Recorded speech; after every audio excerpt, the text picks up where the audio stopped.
it's Grammy from Grammy and Grandpa Read, and today I have this book called The Easter Egg to read you, and it's by Jan Brett. We've read a few by her. Whoa!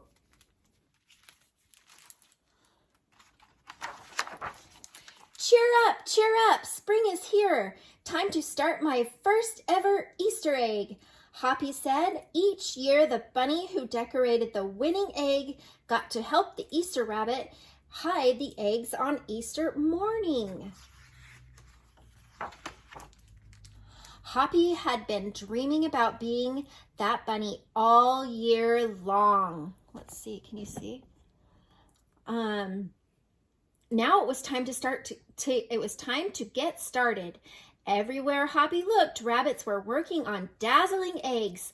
I need an amazing idea, he thought.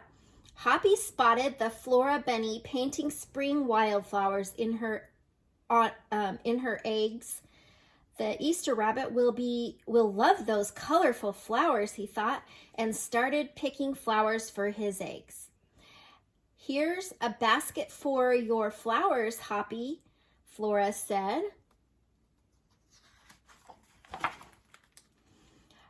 Chop, chop, scrape, scrape. Hoppy spied Buster Birch carving a magnificent wooden egg. I wish I had some wood for my egg, he wished out loud. Here you go, Hoppy, Buster Birch said, and he put a smooth round piece of wood on Hoppy's basket. Thank you, Buster, Hoppy said. Hoppy was hopping along when the smell of sweetness led him out of the woods and straight to the chocolate egg that Aunt Sassafras was decorating with creamy frosting squiggles and bows. Hello, Hoppy, she said, and she put some chocolate squares into his basket. Hippity hop, Hoppy exclaimed. I'll make the Easter rabbit a chocolate egg so sweet it will make his whiskers tingle.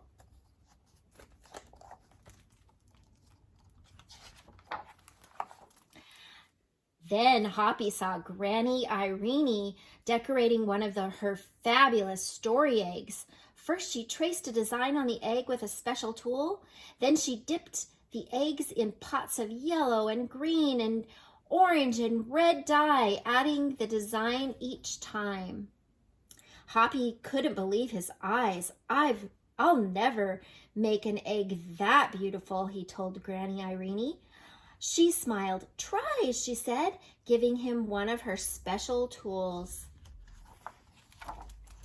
Hoppy was hopping by Hans Vanderrabbit's garden when he spotted an extraordinary egg.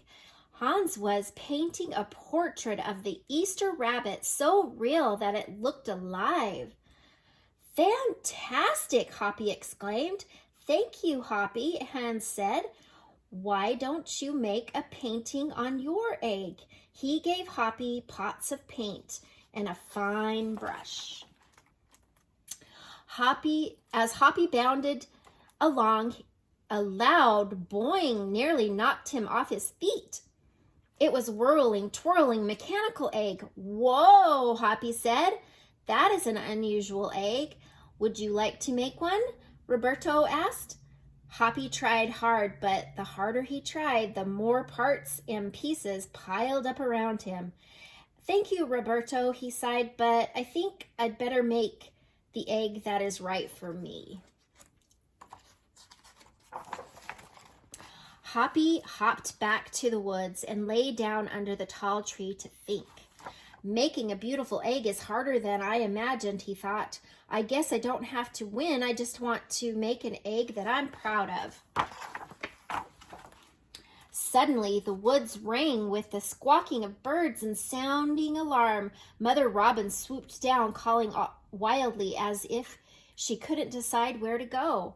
And an egg had tumbled out of Mother Robin's nest. Inside the perfect blue egg was a baby robin that needed its mother to keep it warm until it hatched. Hoppy knew that what he had to do. He sat down carefully and covered the blue egg with his soft, warm fur. I'll take care of you "The best I can," he whispered. Re Reviled, Mother Robin chirped and settled down on her. Oh, relieved, I'm sorry. Relieved, Mother Robin chirped and settled down on her other 2 eggs. Hoppy never left the robin's egg. If it was sunny and warm, he carefully turned the egg in its nest of moss. When it was rainy and cold, he kept the egg covered and dry. At night, a wild animal passed by. Hoppy crouched down and stayed hidden in the ferns. Often he heard strange noises coming from above, but Hoppy didn't run away.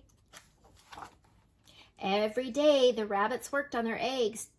Tadpoles turned into frogs, buds swelled into leaves, and Easter came closer and closer.